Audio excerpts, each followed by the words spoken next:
All right, let's get it going. It is 9 p.m. Eastern time, East Coast time, or something like that.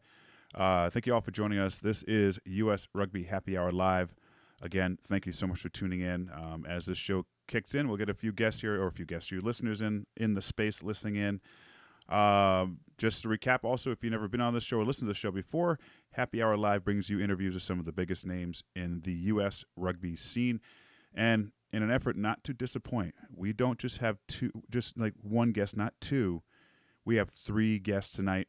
We're going to start off in a few minutes with head of scouting for PR7s, Richie Walker, and then Old Glory DC forward, Collin Grosse, and then our rugby stats expert, James Deeley, will join us for a few minutes, also about midway through the show. So stay tuned for these three awesome guests.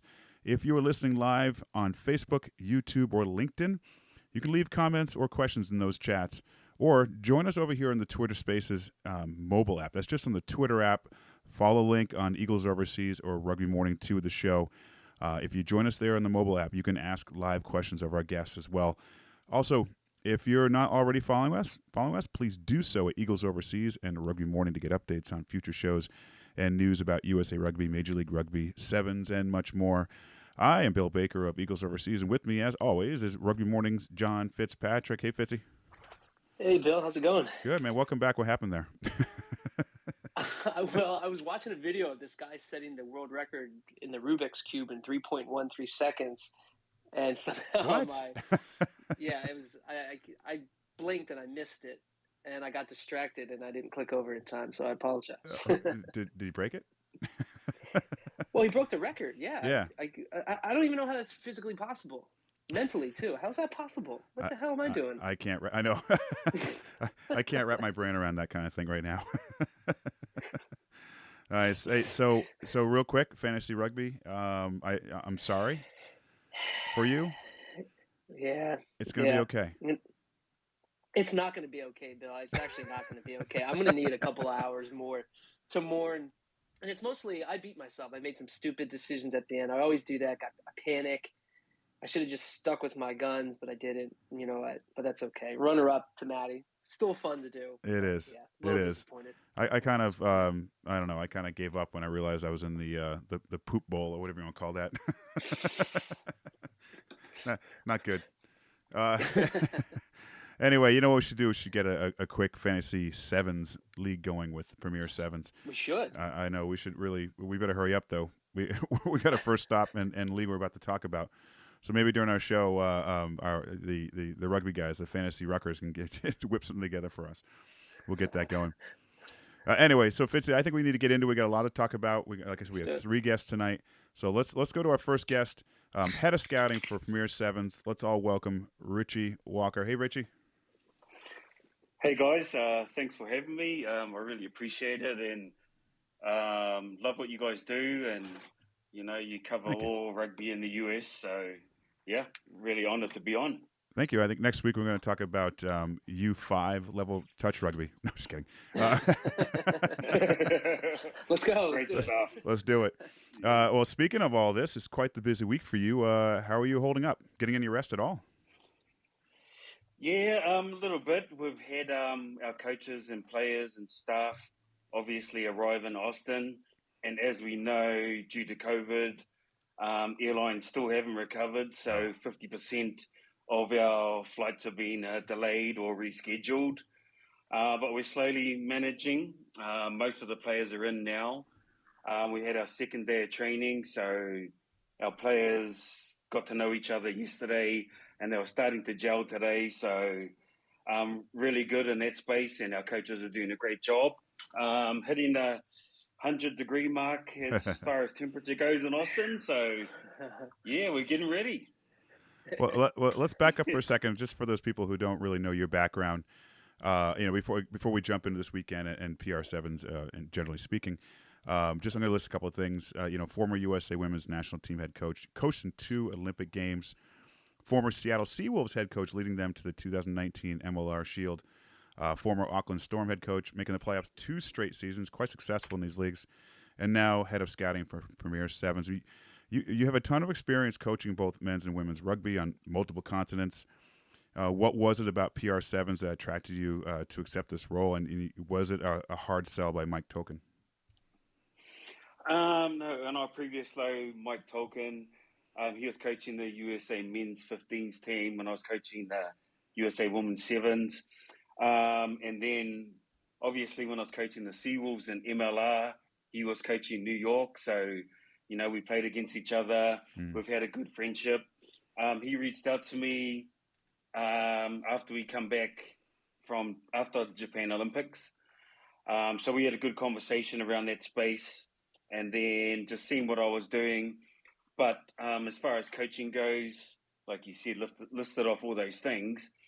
For me, it was like, getting into a different role, trying to find talent, especially, around the US with our ID camps that we have, promoting the game in the US, getting international players to play and helping out, players in the US. Right. So it wasn't a hard sell from Mike Tolkien, and, we've got a awesome owner in Owen Scannell who's really open to stuff. So, I'm loving my job and loving the league and everything about it. So, now, this is easy sell. Yeah, well, absolutely. And this is your first full season, that's correct? I started last year. Okay. So before the season, I wasn't in year one when they had their one tournament in Memphis. So I came on to start the season to get ready last year. So this is year 2 for me. Nice. All right. Yeah. So talk about what's different this year. Generally speaking, for the league, we got the Eastern Conference kickoffs this weekend, as you mentioned, at Q2 Stadium in Austin. Talk about maybe some differences in last season that fans could expect. So we have an Eastern Conference and a Western Conference this year. We doubled the amount of teams in the league. So now we have 8 men's teams and 8 women's teams. Last year we only had 4 of each. And to go to the final, which is in Washington, D.C., the championship, you have to be first and second in your conference. So all teams don't get to go. We start right off the bat in Austin, where you have to accumulate points here, and then they carry over to your next stop in the Eastern Conference. And then once you get your 2 points, whoever the top 2 seeds are, they get to go to the championship. So every game counts. And so for fans this year, it's just going to be more exciting than it was last year, because everyone went last year. This year, everyone doesn't go. We've got a lot more talent coming over to play, and then obviously mixed in with our ID camp players, college grads that get to play with MLR players, current World Series players on the HSBC circuit, international players. So it's really exciting for fans this year. It was exciting last year, but it's even more exciting this year. Yeah, and Richie, part of the excitement or some of it is the 2 new teams for this year, right? You've got the Golden State Retrievers and then the Pittsburgh Steel Toes. And I got to say, I love what the league did about the names. I think a lot of it was fan input, right? Fans got to kind of suggest some names. How did the voting process go? I know that might be outside of your hat wearing, but did you have any insight on how the names were selected? No, and then so we put it out there, some names, and then some of the franchises fans got to vote and choose. And then we also have new this year as well, the New York locals and the Texas team. That's right. So we have 4 new franchises this year. And then we want to kind of make it some teams local.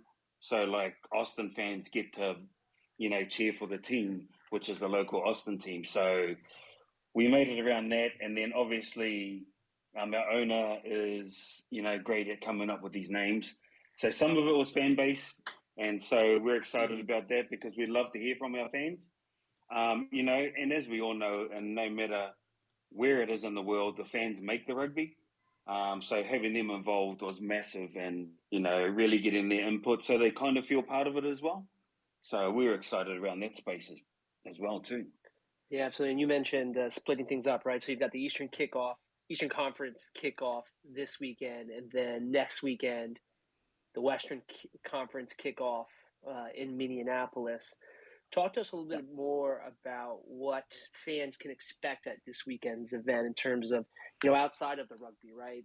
Is there festival? Is there music? Is there, kids stuff? What other programming is going on outside of trying to stay cool? Yeah. Q2 Stadium in Austin is a awesome stadium, part of Austin FC MLS. But they also have their stadium. It's not quite covered, but it's got a cover all the way around the stadium, so you can find a lot of shade. We have a big fan festival where fans can engage in some rugby stuff. We also have youth stuff going on. We have music festival going on. So there's things to do for everybody, for families, for kids, for entertainment, not only with the rugby. The bonus on top of that is they get to watch some fun rugby and, players that they see on TV. They can get close to the action, go down there and watch your players. And in between, they can go grab a drink, watch some music, go to the fan festival. We're going to have kit to buy for your team that you're supporting. And then obviously a lot of youth stuff as well. So massive fan festival. We really want to engage the community, and also not only the community having fun, the players having fun, the fans having fun, and just invited the community down just to have a great day, of what we want to showcase, and obviously letting them have a good time as well. Yeah, absolutely. It's hard not to have a good time at a rugby event, that's for sure. So, Richie, other than scouting, right? That's your main role. Are you right? It's a startup culture, right? Are you wearing other hats there, right? Like, are you? I don't know. You helping sell tickets? Are you filling up Gatorade bottles for the players? Talk to us a little bit more if you're wearing other hats besides scouting at PR7s. Yeah, a lot of it is like, once our tournaments finish, even now, is getting ready for next season. I'm talking to players that aren't involved this year or ready for next season. It's globally, people are seeing this, and I see emails come through my email, like, how can I get involved? What do I need to do? And we're telling them, go to our website, PR7s.com, fill out your information. So, players are already reaching out to, get on board for next season. Also is going down to the fields, watching trainings, helping out our medical staff with what they need, as simple as helping staff get to the stadium, making sure our players are, keeping hydrated because it is 100 degrees here in Austin. Even babysitting part of my role too. We've got players here, that have young kids, and, they need to train and to take their focus off their babies for their training is that, head of scouting can babysit as well. So I've been doing that, because a big part of my job's done. So now we're at the tournaments, I'm happy to help where I can, where I'm needed. So yeah. Does that include making sure the local beers all taste good? Is that official job duty? That's important. Yeah. Very important, but I'll leave that to the locals and at the stadium, and they can give us feedback. Listeners, if you are tuning in live on YouTube or Facebook, I know there's a number of you are listening in. Thank you so much for that. Go ahead and drop a question in the comment sections of those, and we'll try to get them on here. If you're listening in live on the Twitter app, you can come up and ask your own question as well. And I see a couple of familiar faces in there listening. Love to have you come up. Go ahead and request in the bottom left of the app, and we'll get you up here and you can ask your own question. Maybe you can ask Richie what his favorite beer, or if he's ever dropped someone's kid. We can talk about that. So, Richie, let's go back to that main job of yours. All right, let's talk tryouts. A while back in the winter and spring, tryouts were held across the country. Talk about that turnout. How was the turnout, and what can you say about the level of the domestic talent you were watching? Yeah, it's great that we have these ID camps. We had 7 in the US and 3 in Canada. Now, and then a lot of players have been selected from that. And a good thing about that is that anyone can come. It's free to come to these. And so we try and expand it across the country, to really look for that hidden talent or untapped talent, players that we haven't seen before, or young talent that's coming through.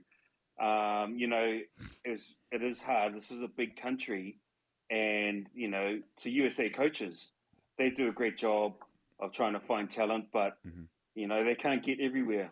So for us, it's helping that as well, and obviously getting the talent that we find into our PR7s team and giving opportunities for them to play in this competition, and maybe USA coaches get a chance to see these players play. We've had anywhere from a small number of between 40 and 50 up to, 80 to 100 at each one of these camps.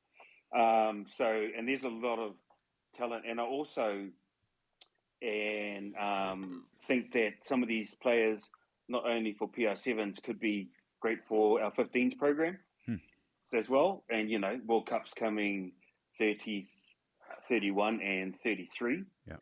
So at this age and this level, this is prime opportunity to get them ready for that 8 to 10 years, So looking at that, but not closing my eyes just for PR7s, but, could we help our 15s program as well? Absolutely. Our camps are growing, which is a good thing. So if we had a look at it, we had over 1,000 applications for our ID camps. So, we're happy with that, and hopefully that we get more next season. And we have a lot of our ID camp players playing. They get to rub shoulders with players from New Zealand, France, South Africa, England, Brazil, Mexico, USA, Fiji, all that kind of stuff, So we're just happy with our ID camps, and, our staff do a great job of setting them up. Our owners, great at letting us go and do all these. So yeah, we're really happy with our ID camps. Richie, let's talk about some of the fun you've had scouting some of these players. You mentioned rubbing shoulders. We've got to list them, a few of them here, new players and returning players. So Black Ferns, right? You've got Ruby Tui, who's such a big global superstar. Stacey Waka, who's Bodine's sister. He's back in MLR. You've got the return of Ben Pinkelman, which is exciting. Ben, I know you're listening, man. If you want to jump up, we'd love to ask you a question about your return. I'll put it out there. But others, right? I mean, I'm going to list a couple others. Alev Kelter, England's all-time leading try scorer, Dan Norton. Those are just a few that we named. I mean, talk about these players. How important is it for the league to have these star players playing in the PR7s this summer? Yeah, I think it's great. With those players that you mentioned, they are like local, global superstars, but you can just see from their presence around the hotel. Ben Pinkelman out there training hasn't lost a beat. He looks, good. I used to see him every day down the training center when I was the head coach of the USA women's team. We used to have him come over and help, coach our girls, and, he's still looking good. So it's great to see him. He's doing, leading some good stuff with his team.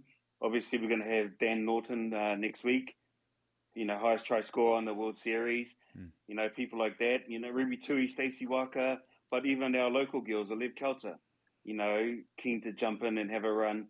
But it's just good to have that. One, I think that it's going to bring the level of the game up for our local ID camp players, college grads, even internationals from other countries, bringing the level of game up. But, unless you make the national team, you don't get to play with or get to play against these global superstars. But you can have players that you play against on the same team, and where else could you do that in the world? I don't think that you could really. So PR7s gives an opportunity to, one, players that you play against to play with, but also young players that are coming up get to play with these global superstars. We're happy that they just agree to come and do this. And they're really massive for our game. They help promote it, and they've been nothing but exceptional and awesome and a joy to work with. Watching them at training, it's just like, you can see that how they bring the level up just from when they speak. Mm-hmm. Like all attention's just on them. You know, they've had the experience, but they don't talk long. They just say a few things, and then everyone else just switches on. So, yeah, it's really exciting to have them, and to see what they bring is just, you know I can say that I see them do it, but, you know, come out and watch them play on the weekend, and then you'll know what I'm talking about. Now, correct me if I'm wrong, Richie, but this is the only professional sevens league in the world, correct? Yeah, like they have a professional like Tai Semi women's only in Japan, but this is, you know, for pro club, for men and women, you know, to be at the same competition at the same time. Yeah, so we're excited to be that, you know. Yeah, and that's definitely helps with recruiting as well from around the world. That the draw of this league, the broadcast of it, the, you know, playing with other international players from other countries.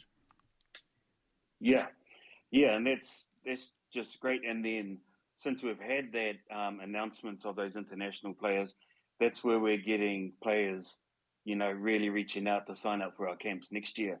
Like, you know, if I was still 30 years younger, I'd probably sign up myself for a camp to try and get to play with these players, you know, with the likes of Ben Pinkelman, Dan Norton, Ruby Tui, Stacey Walker, you know, all those players. So, yeah, so they've been really helpful and really good for our league. And looking at the MLR contingent you mentioned earlier, I see there are a number of players listed in the rosters. You know, Connor Mooneyham, Nick Feeks, Dougie Fife, name a few.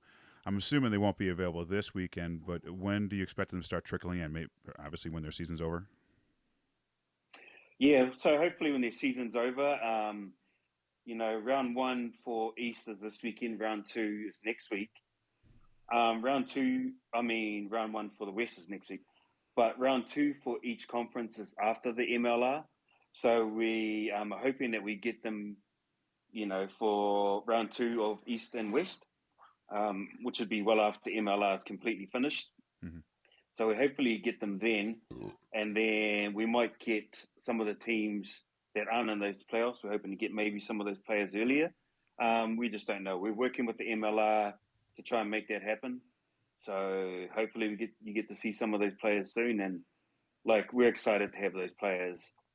MLR's, you know, doing a good job of the competition, you know, in the US, and obviously they're getting stars from around the world to come and play too. So, Richie, I wanted to kind of talk a little bit more about maybe some of these younger players / emerging talent, maybe some names that fans may not be familiar with, but maybe after this weekend and next weekend they'll start to say, "Oh, who is this person?" Any players that you know? I know you don't want to single out any one individual, but if there's a couple players that you think may surprise people or jump on people's radar this weekend or next. Yeah, you're correct with that. It's hard to single out any players. But, you know, for me, I think to really look at players that have come from our ID camps. Now, the reason I say that is because when we go to these, you know, they're just keen. They give everything that they have at these ID camps because they take it as a shot, you know, to springboard or maybe start to get noticed by national team coaches, get a chance to maybe play on the international scene, HSBC or World Cups, you know, and the excitement of the 30, 31 and 33 World Cups, you know, that's what some of these players are obviously looking at as well. But, you know, it's hard to say, you know, single out any players, but, you know, yeah, you caught Richie, me off guard there. Let me share a name only because she is the daughter of my high school wrestling coach. But Jetta Owens, I forget what team she plays for, but her dad was my high school wrestling coach, Mr. Owens, and he for years when I was in high school, he's like, "John, you got to play rugby," and I was like, "What the heck is rugby?" And it wasn't until many years later in college that I started playing. So, Mr. Owens, if you're listening, thank you and good luck, Jetta, in the this summer. Well, yeah, no, it's been great. Jetta's been good. You know, she's a great person to talk to around the hotel. I've seen her have some good conversations. She's been tracking well and training well. So yeah, we'll see this weekend. She's obviously playing this weekend. Yeah. Okay. So yeah. Yeah, Richie, there's another interesting story here about Steel Toes. Abby Winchester just finished her college basketball career a little over a year ago. Now she's playing professional sevens. You know, what can you say about Abby, or are there other players like her, similar stories? Yeah, Abby has been tracking well. You know, she put out a post, I think, 15 minutes after she finished college basketball. You know, and then she reached out to on social media about playing rugby. We had been in contact with her. Obviously, USA coaches had been too, because you know we love a crossover athlete, and so I've been watching Abby closely these last 2 days. She came to our Austin ID camp. She done well there, and the Steel Toes picked her up from that camp. She's come in, and she obviously has been playing rugby since she finished her basketball, just learning the game. She gives everything that she has. She's, you know, wants to keep learning. She trains as hard as anybody else, and I've seen her improve with her skills just from my Austin camp, you know, to these last few days. I'm excited to, you know, see her play. You know, so she's been really great, and we'd love to have people like that, not just rugby players, crossover athletes, and so yeah, it'd be good to see her. Yeah, Richie, I want to take a moment to talk a little bit about the coaching staffs too. And there's some big names there that are helping coach each of these individual franchises. But how did the coaching staffs get selected? Yeah, with our coaching staff is like we obviously have you know, you have some big names like a Frankie Horn and a Waisali Serevi, but also is like I don't just go. For me, I go to like this year I went to CRCs. Even last year, I went to Tropical Sevens. I went to the College Nationals. I went to Club Sevens. So I travel all over the place. Not am I only going there to watch the players, I'm also going there to watch coaches. For example, Lauren Trout is a coach that has come on board this season. I saw her at Club Sevens Nationals, doing a great job with Chicago North Shore. She was the only woman coach to make the top four at at Club Nationals. And so I was watching her closely. She's a very calm coach. The players love playing for her. So after Club Sevens is like reaching out to coaches like that. Obviously, also experienced former players that have a wealth of knowledge is like reaching out to coaches like that because they can help emerging players coming through as well. So we think that we have great coaches in line. So Yeah, absolutely. No, that's great. And question about how the rosters are formed, because we see the players getting announced for teams, and just want to know, like, how are those teams selected or made up? Is it based on anything, or is it you doing your best to try and make the teams maybe balanced and competitive, so no one team has more say talent than the other side than another team? yeah, for us is that obviously we say we go back to last year, we had 4 franchises, and then we doubled it this year. So the 4 franchises, they got to keep 6 or 7 players from their teams from last year, and then the rest go into a pool. And then also the scouting of players that we've done, they go into that pool as well. And then what we've done was on 4 new franchises, they get to start drafting players. And then when we have equal amount on each team, then all the teams get to draft players. But also the teams can bring players that they know to either in their pool or protect players that no one else has protected. So the main way that the teams got selected was through a draft. So just like the NFL draft. And so let's say experts men, they pick first, and then retrievers men pick second, loghead men pick third. Mm-hmm. So it's just like a regular NFL draft. So we've done it that way. So I like it. It's a great way to do it. I'm just picturing, a bunch of fantasy football geeks in a room with, pasting names to the ceiling, to the wall. Not quite like that. Yeah. Well, you'll be surprised. with kids and beer. Anyway, hey, Richie, listen, I know it's a busy week for you, and for you to give us these last 30 minutes has been amazing. Thank you so much for that, and good luck this weekend. Good luck the rest of the season. Thanks, guys. I really appreciate it and love what you guys are doing. And thank you. Hopefully we get to catch up in person someday and, just carry on talking about the sport that we love, which is rugby. 100%. All right. Thanks again, Richie. Have a great night. Thanks, guys. Appreciate it. All right. If you're just tuning in right now, that was Richie Walker, the head of scouting for PR7s, which kicks off this weekend in Austin, Texas. The first of a handful of stops. If you want to find out more about it, go ahead and just look back at this podcast. We're going to replay it back tomorrow as a podcast on US Rugby Happy Hour Live.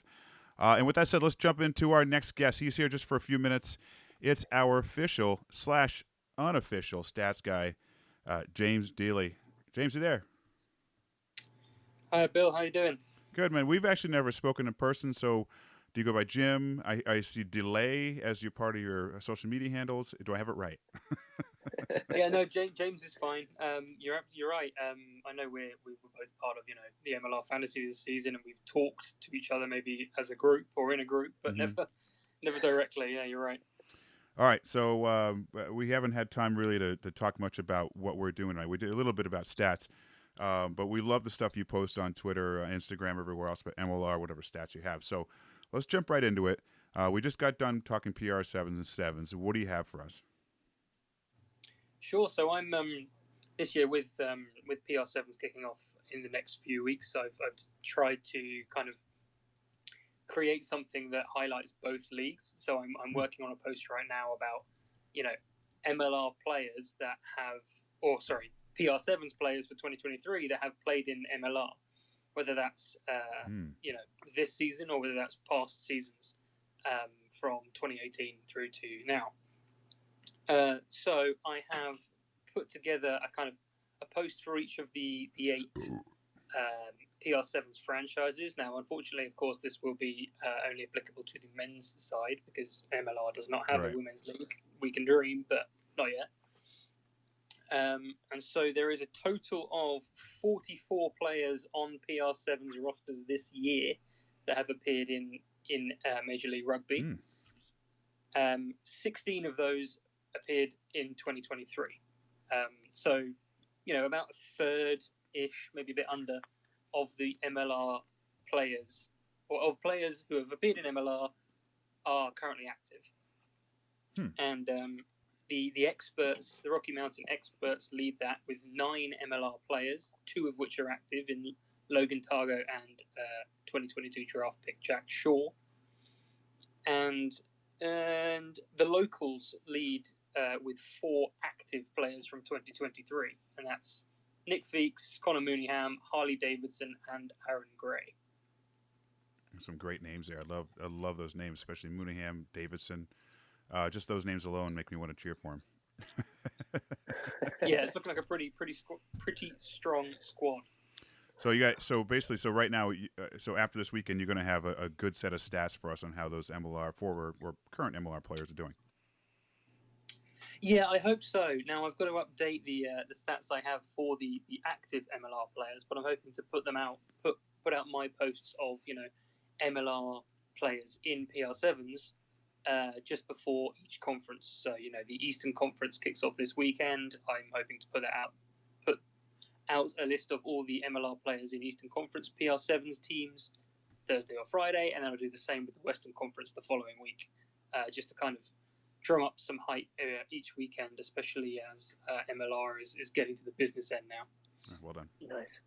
Yeah, James, speaking of MLR, that's your bread and butter right there. Thank you so much. The rugby community thanks you for the stats you put together around MLR. Anything you can maybe share or tease with us ahead of this final round at MLR? Maybe anything Old Glory DC related, maybe Collin Grosse related? He's our next guest here. What do you got for us? Anything good? Sure. Well, I was taking a look to see if Old Glory DC are currently on their best season in club history, and not yet is the answer. So right now they're 6-8-1 with 38 points, and have already qualified for the playoffs. That's not in doubt. Their best season ever was 6-9-1 with 39 points. So, and that was in 2021, I should add. So they have a chance to record their best season ever. But even if they score no points this round, it's still comparable. And they have 4 2022 draftees that have featured in MLR 2023, which I'm fairly certain is a league high.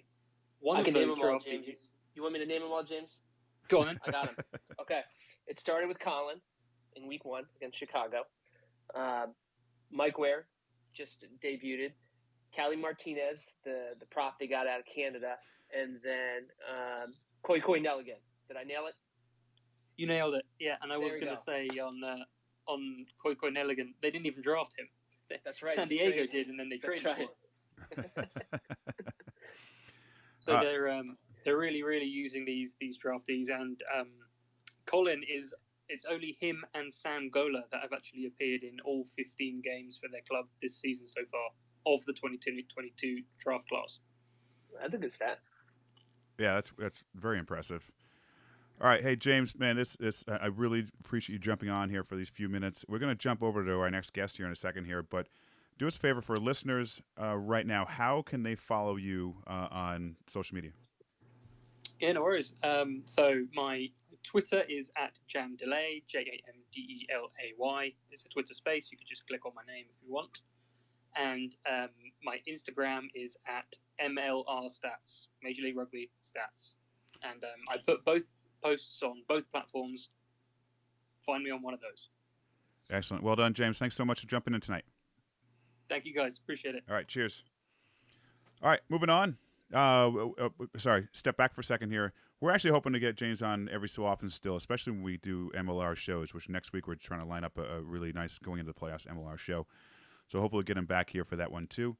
But without that, with him, he's been providing some amazing stuff that, quite honestly, we don't see from MLR themselves. So he's been our source, which has been brilliant. All right, let's jump forward. Next guest joining us, MLR Rookie of the Year candidate, Old Glory DC forward, Collin Grosse. Hey, Collin, how you doing?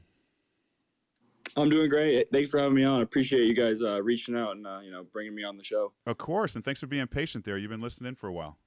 Yeah, it's been awesome to hear about PR7s. It's a cool, it's a cool league, and something to definitely tune into this summer. Well, you already jumped from collegiate to professional 15s. You just try some 7s this summer. Just go for it. Yeah, might as well, Yeah. So speaking of that, how's your body holding up this professional season? Oh, it's doing really well. I think the only thing that I have is, this is the first year I've ever had qualifier year, and I have it both years right now. So now you look like a real rugby player. Come on. Exactly. Rough and tough. I look like one of those wrestlers you don't want to mess with. Buy that man a beer before he hits you. Yeah, definitely. So Fitzy knows I'm horrible with names. And by the way, on the Twitter link here, I only had one L in Collin, but everywhere else is 2. And then I even asked him about your last name. Okay, is it Grosse? Grossi? Is it Grosse? Yeah, actually. Gross. Yeah, it's a comment. It's just gross. It's just gross, nasty, gross. Bill, why didn't you share? Yeah. Bill, why didn't you share what I texted back about the pronunciation? Oh, what was it? Well, yeah, it's as gross as fan, being so a New England fun. Free Jacks fan. Yes. That's not funny at all. So I mentioned that too because the first thing that comes to me, and I don't even know if you were even born yet when this movie came out, but in '97, John Cusack movie, Grosse Point Blank. Are you familiar with that movie at all, Collin? I definitely have heard the name of the movie. I've never seen it, but I've just because of the gross point, yeah. I've seen it on the internet before.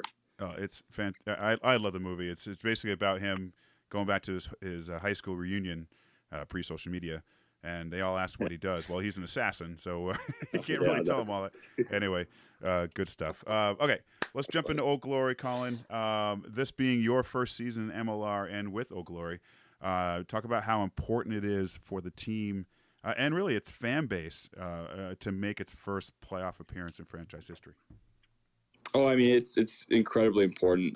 We got we're in a pretty major city, and being able to say, we're making the playoffs and we're making that run is really huge. And having players on the team that were here last year, and hearing how that season went last year, and just kind of the 180 turnaround we've had with Simsy and the coaching staff this year has been phenomenal. I wasn't on the team last year, obviously, but hearing the changes, it's been incredible, and it's been awesome to be a part of.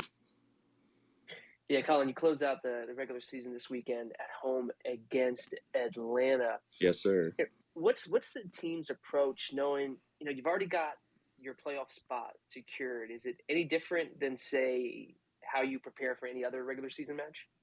I mean, we've been taking this week as the normal week.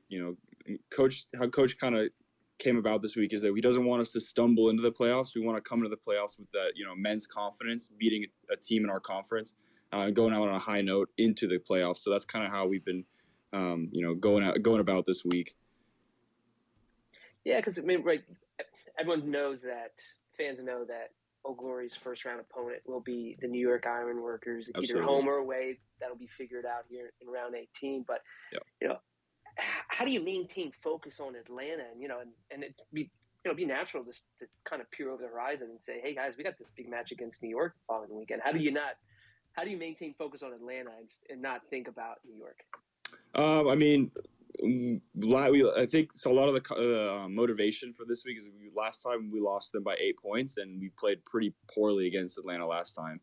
And a lot of people are kind of taking that, the anger and anguish that we had from the last game into this week, saying like, hey, we want to beat these guys because of what they did to us last time. Yeah, absolutely. And you heard us the exchange with James Deeley a few moments ago, talking a little bit about that core young nucleus that's coming together Absolutely. in DC, right? So you and Jack and Callie and Ware and Koi.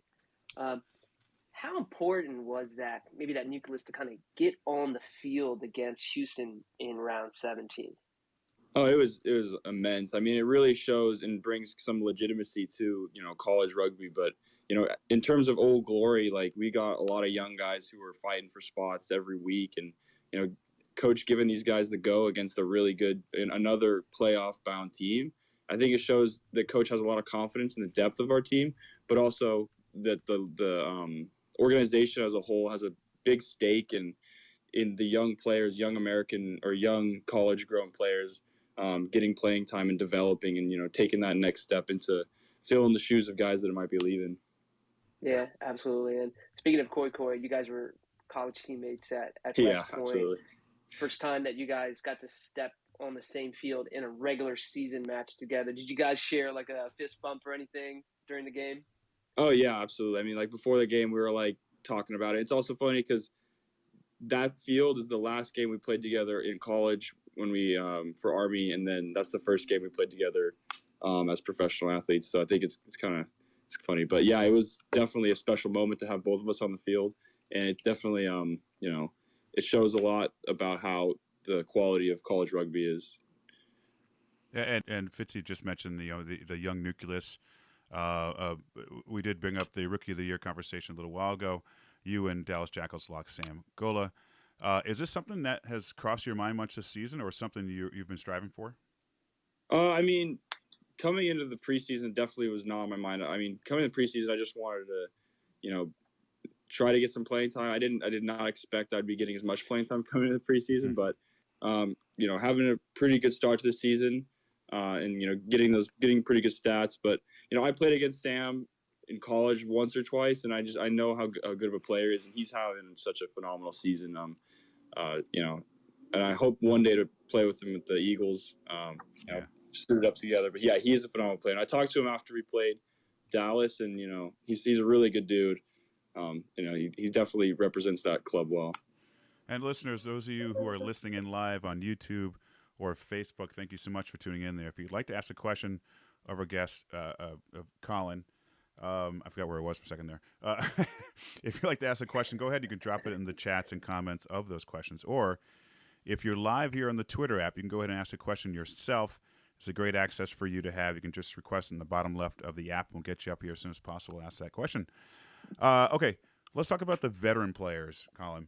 Okay. The elder Old Glory, as we like to say it. Yeah. As good as the young players are, talk about that senior leadership of the team. And is there someone that's really mentored you along the way? Oh, definitely. I mean, all the older players, coming in as a rookie, all the older players, they try to, I wanted to be a sponge. So like every single older player that I saw, I listened to them in the preseason and, early season. But I think the one player that definitely has, filled in that mentor role for me is Stan South. He is like, especially after his injury, he taken that coaching role, but definitely a mentor role as well. And he's not even that old. He's only 26, but he's got such a he's got such a wealth of knowledge in rugby. And it's just, every day he's always coming up to me in scrums and lineouts, giving me tips and, just soaking up the things that he has to say, because he's a very experienced player for how old he is. Collin, when you look to some of these veterans, and then I've got to ask this question: have you ever had the urge to do your hair the same way that Danny Tusitala has? Oh man, yeah. One day frosted tips will come back for me. So, Collin, I got to ask you, right? Like, you're a rookie, you come into the league, you're expected to come in and contribute, get part of the match day 23. But let's go back to that Chicago game for this second. Did you ever thought that you would score your first try within like the first 2 minutes of entering your first MLR game? Definitely not. No, that was so surreal. I mean, I was just, I was in a ruck, and then I look up and Danny's running, and he passed me the ball straight in the end zone. It was just such a surreal moment. And it's going to be something that I take with me for the rest of my life. I was the first person to score against Chicago. That's right. Yeah, ever. The first person to ever score against Chicago. So, that's a trivia question, man, that someone's going to ask 40, 50 years from now. They'll be like, who was the first player to ever score against the Chicago Hounds? And there you go. Exactly, yeah. One day it'll be a good trivia question. Now, speaking of, there was some interesting news for Old Glory the past couple of days. New members added to the ownership group, including Verdine White from Earth, Nice. Wind, and Fire. I'm sure you've been asked this question, but are you familiar with some of their songs? Oh, absolutely, yeah. Earth, Wind, and Fire is classic. They need to be playing a post-match, concert, maybe in the playoff. Exactly. We'll put it on the DJ's list for music. Put the whole. Hey, let's jump over to Army Rugby. I know we love talking about that. We've actually had a few on the show. Sammy Sullivan, Martin Pengelly, who's writing a book about named Brotherhood when West Point Rugby went to war. You're familiar with that, obviously. Yep. A number, like I just mentioned, a number of them doing well. Sammy on the 7th Circuit. What is it West Point Rugby's doing so well that maybe Air Force Academy or the guys down in Annapolis haven't been able to figure out, or is it they just suck? I mean, Navy just won the championship. Yeah, so they're doing something right. But I mean, I think it definitely starts with the culture. Like the culture that was been building for years and years and years up there at West Point. It's so special, and it's something that you're gonna be a brother for life. Army rugby player for life. And like me and Koi, like the past year we've been together for the past 10 months together. We did the USA Academy together. We did the Hawks tour last summer, and we did the U23 tour last summer. And we're more the guys on that team are more than friends. There's a brotherhood, and there's a bond between them that you can't just. It takes years and years to build. And I think that the military and rugby is like the perfect marriage. I think the cultures of both are really special, and they're very similar, and they really go hand in hand. And when you were attending West Point, how familiar were you with this story about the 2002 graduating class? Oh, very familiar. So the Martin Pengelly, he wrote an article about. So before he started writing the book, he wrote an article about the graduates of the class of 2002, and so that article it gets passed around at least twice a year in like the teams. It gets emailed out. So I think it's a pretty well known story. And then there's some other, older players come back as team mentors or they're called ORs, officer representatives, and some guys from that class have came and talked to us, and it's a really very cool story. Or it's not like, it's definitely something that needs to be read, and it's definitely, I'm really happy that he wrote a book about it. Yeah, absolutely. I can't wait to read it. Yeah, we did our best to have him send us an early copy, but he just couldn't do it. yeah, no, that would be really cool. Yeah. So you didn't get yours? I got mine. Oh, jeez, yeah. Come on. I'm waiting for the hardback. You can get the stuff anyway. Collin, so I don't know how to say this actually, but are you still obligated to Army right now, and what does that look like? Yeah, so me and Koi, so the thing that we are both under is it's a pro sports policy. It's a policy that a lot of football players from the academies pursue. It's pretty frequently pursued by football players. But me and Koi were the first two rugby players to ever do it.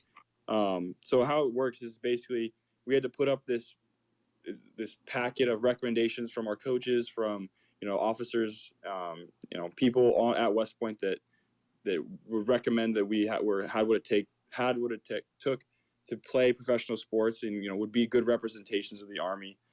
So basically, we have a deferment of our 5-year active duty commitment as long as we have a professional sports contract and are meeting our duties of being good representations of West Point and the Army. We don't have to do our 5-year service yet, but we do still owe the Army 5 years eventually. No, would that be kind of like in a reserve kind of role? No, it's active duty. So okay. It would still be active duty, yeah. So once we're done playing pro sports, we'd go and commission as second lieutenants. Wow. Yeah. And by the way, thank you for your service in the Army and for future. Appreciate it. Yeah, thank you for your support. Yeah, Collin, as we mentioned a little bit earlier, you talked about great representation of the pathway from college to MLR, and you talked about how your body's holding up compared to college rugby to MLR. But for you, what's kind of been the biggest difference between college rugby and MLR? Is the game faster? Is it more complex?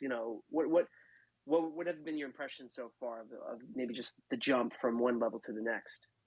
I think yes to all those questions. I mean, it's bigger, faster, more complex. It just to play at the level from college to professional, it takes more than what you gave in the last. So I mean, you have to do so much more film review, so much more, a strike move review, so much more, recovery, more mental. It's everything is more, but it's not. I mean, saying that it's not impossible. I mean, someone like me who played college rugby and is playing and getting minutes in MLR, it's possible, and it's definitely something that is going to be more frequent as college rugby continues to get better and better.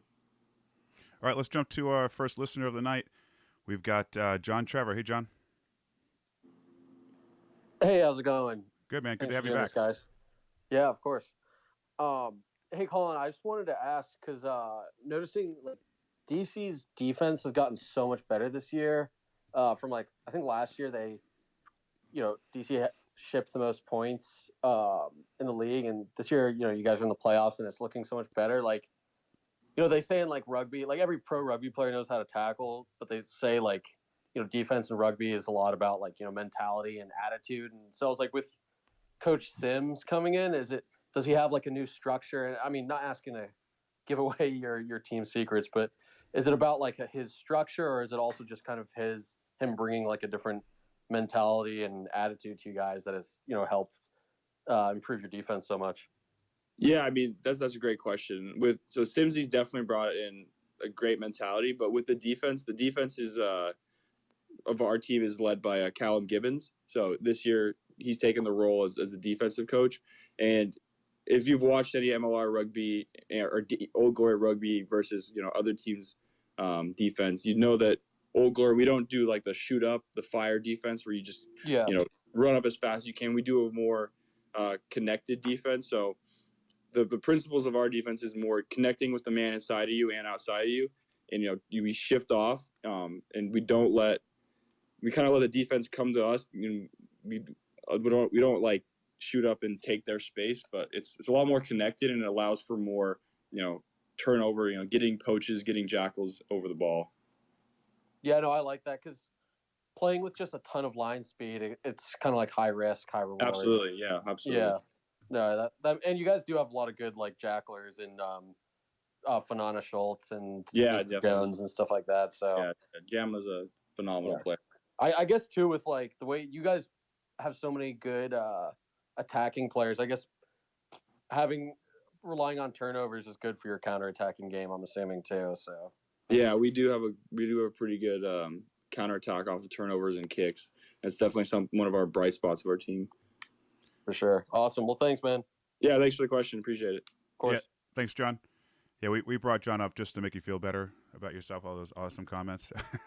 No, he did mention Jama.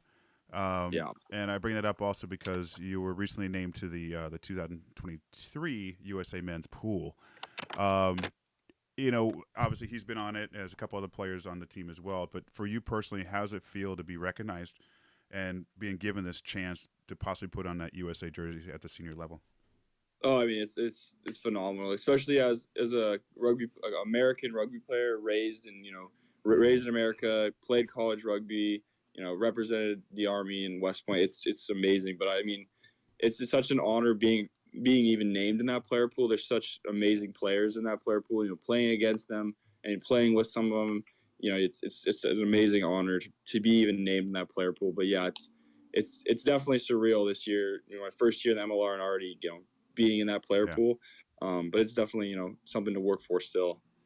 And any messages from those Eagle contingents in the team, like Jama? I mean, you know, this week is the last. They're making the selections for the first camp, the first camp at the end of this week. You know, so you know, hopefully make it. But if not, you know, next year, you know, there's always next year, and keep getting better every year. Of course, good attitude. Hey, Collin, when did you know that you were enlisted for the player pool, and how did you get like a call from Scott or the coaching staff, or you know, I gotta imagine you probably had some like advance notice that, hey, your name's going to be on this list. How'd that go? I mean, so the first time I talked to Coach Lawrence was the first game of the year. He was there, so the Chicago game, and I talked to him. That was the first time I ever met him in person and talked to him. And you know, he said we'll be in contact. And then fast forward to I think week 8 or 9, he gave me a call and said that, you know, that they're bringing me on in the player pool, and you know, that's a great call to get, especially in the couple days before a game. So I was super pumped for that week. And then a week later is when they finally named that 60-ish player pool, and I was in there. And you know, it's just been a dream to be in that pool. Yeah, and if you find out you're part of the training camp for the upcoming tour, which will be against, you know, 3 opponents that are in the Rugby World Cup, when would that training camp begin? Is it pretty much like a couple weeks after the end of the MLR season? Yeah, so that training camp would start July 17th. So pretty much, you know, get a couple weeks off and then right back at it. Yeah, you know, Rich, we're going to ask you one more question here. We're going to let you go here a second, but you know, hopefully for you and DC fans, you're playing into July. Obviously. Absolutely, yeah. That's the goal. That's right. And now when you look back at this season, your first season in MLR, you mentioned the quickness, the speed, the physicality of the game. But, you know, overall, I mean, what's been, as you look back, what's been, I don't know, the most impressive thing about the league for you? I mean, just, I know generally speaking the experience, but has there just been some things where you just step back, pinch yourself and go, wow, I'm doing this? Oh, yeah. I mean, I think it started in preseason, coming in and, you know, seeing the level of players on my team. That was like when I was like, wow, I mean, this is really the big leagues. Like having guys on my team like Jama, like Jack, like Corey, but also like some foreign guys like Tito and Kurt Baker, guys like that you know have played top level rugby and in like Super Rugby, All Black Sevens, and I'm like, wow, this is the big leagues for us. You know, this isn't college rugby anymore. We're playing some guys that are, you know, best rugby players in the world. Mm-hmm. So, Collin, I got to ask, you moved from across the country, from the state of Washington to now Washington, D.C. So you can't escape Washington. Nope, never. But have you been able to get out in Washington D.C. a little bit and experience some of the food? And if so, do you have a favorite place you've visited so far? Oh, that's a great question. Man, I can't remember there's this restaurant downtown in DC. I think it's the Hamilton. It's like this cafe. Yep, yeah, phenomenal. I've gone with my brother there, and it's phenomenal food, and I've been there a couple times. So I'll give you one thing, and I know hopefully you play in deep into July, and you maybe have a few days before USA camp starts. But what you should do is treat yourself to some Chesapeake Bay crabs. You can't go wrong. Okay. Yes. Little Old Bay, some butter. Beers or not, depends on if you're training, but it'll treat yourself with a group of friends. You'll love it. Is that with the mallets, like the hammers? You just hit away at them? Is that what that is? Yeah, you can whack away at them if you want. You don't want to smash them too much. You don't want to mash up the They're crab dead. meat too Yeah. much. So They're dead. They're not running around the table. Kick that one. You could, if you want to steam them yourself, you could. Wow, that's awesome. Hey, all right. Hey, Collin, one last comment from our Facebook listeners. Battlefield Rugby wrote, Collin has been a huge success for Old Glory's. Oh, I'm sorry, has been a huge reason for Old Glory's success this season. So that's their comment. That's awesome. So you're definitely making an impact in that team and fan impact as well. So I'm sure. Yeah, that's really cool to hear, and it's definitely cool to be noticed like that, especially as a rookie. Yeah, 100%.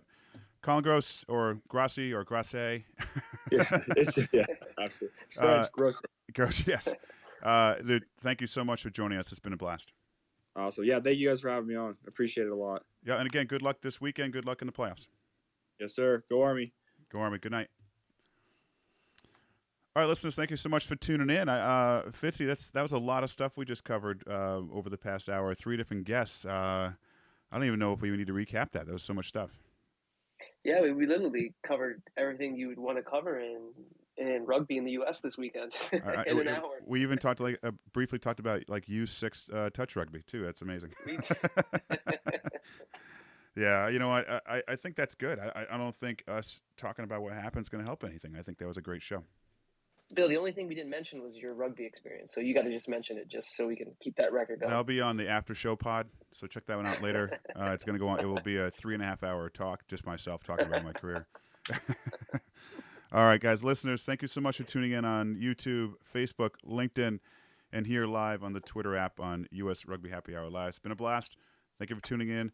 Have a great week and hope to hear or see you back on the show again soon. Good night, everybody.